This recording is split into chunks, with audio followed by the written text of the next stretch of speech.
Feel the real fear with us.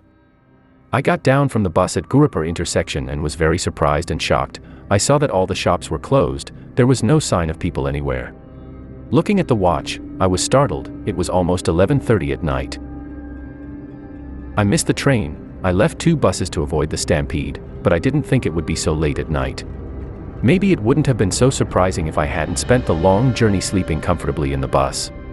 Be that as it may, after a 30-minute cycle ride from Gurupur Junction, you can see my village after crossing 3 or 4 small villages and a large deserted empty field.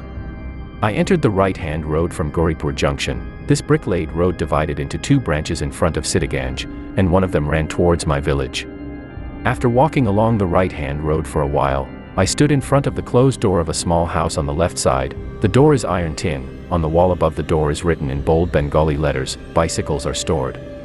This is the house of Buro Paresh Sen, who leave the village for work, study, etc. Almost all leave their bicycles and motorcycles here. The fare is very low, 5 taka per bicycle and 10 taka per motorcycle. I knocked on the tin door of the house several times, but there was no response. The cold wind of winter was making my teeth shiver, so I tied the muffler on my head tighter and tighter. Rubbing the palm of my hand, I called, "Kaku. Open the door, I will take the bicycle." Then I tapped my finger a few more times, but it didn't work either. When I took out my mobile phone from my pocket to call my grandfather, I saw when the poor man had fallen asleep. I stood back towards the door with a disturbing sound. I saw a hunched black figure pushing the darkness towards the door. As soon as I came forward, I could clearly recognize him by the soft light of the hurricane in the man's hand. Yes, Dokani Paresh Senator, so far I have been reassured, many worries have been removed, and my head has become a little lighter. Old Paresh Sen held up the hurricane and took a good look at my face a few times and said in a trembling voice, "Oh, you. Where are you staying all night, Bapu?" Without saying anything, I just nodded a little and followed him into the room. The old man's whole body was covered with a black thick comfortable sheet, a monkey hat on his head, a pair of leathery black boots on his feet, and the familiar thick-framed glasses in his eyes. After a few seconds, I came out of the door with a torch and sat on a bicycle, and immediately the thick iron door of the house was closed with a sound. Shivering from the cold, I cycled on, my gloves already melted. Suddenly, I noticed that the trembling lips had started humming without my knowledge. I also remembered the line I had read as a child, "Ah, why do it slash it's cold," and catch the song. Thus my journey started humming. After it went like that for about 15-20 minutes, I suddenly felt a slight change in the weather. The cold seems to sting a little more. I saw how the houses and trees in the darkness were looking at me mysteriously, as if they were secretly weaving some tricks around me. As if something cold was running down my spine, I pressed hard on the pedals of the bicycle, but I could not pull the bicycle like before. The legs are frozen in the cold. It was as if someone had tied the Himalayas to the back of the bicycle, and I was dragging it along. I lost my balance in fear, tried unsuccessfully to speed up the bike once more, and just then a cold hand landed on my cold body's left shoulder. Immediately I fell off the bike with a horrified scream, the shoulder area still cold, but the paw felt like it was gone.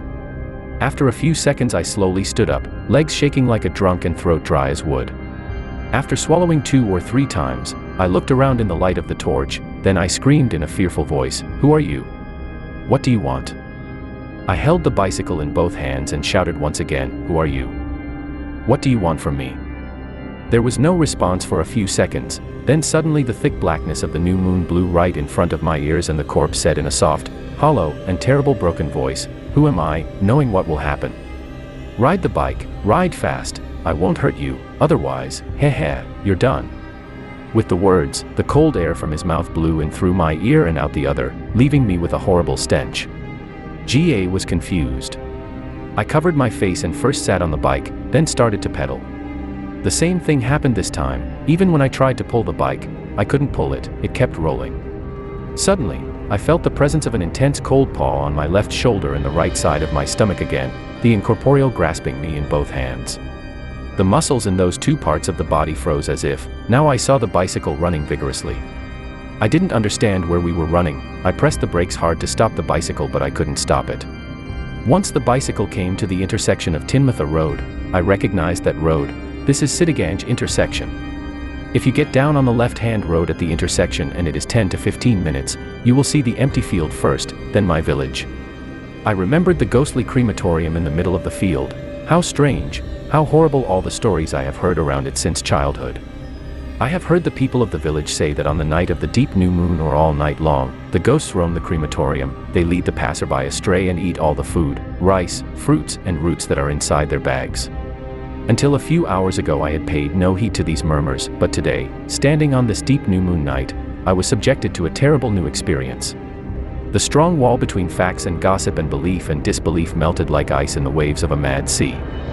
Finally, I reached the crematorium road. The long-known path seems to be unknown today. Until some time ago, the surroundings were covered in thick darkness, but when I reached this path, I saw where all the soft light fell on the tops of the big banyan trees. What a horrible weather it was. The crematorium is waiting for a group of incorporeal guests. The incorporeal body that existed throughout the cycle's career was no longer so frightening. My body adapted to its cold paw. I thought to myself, if I can cross this field once, I will live.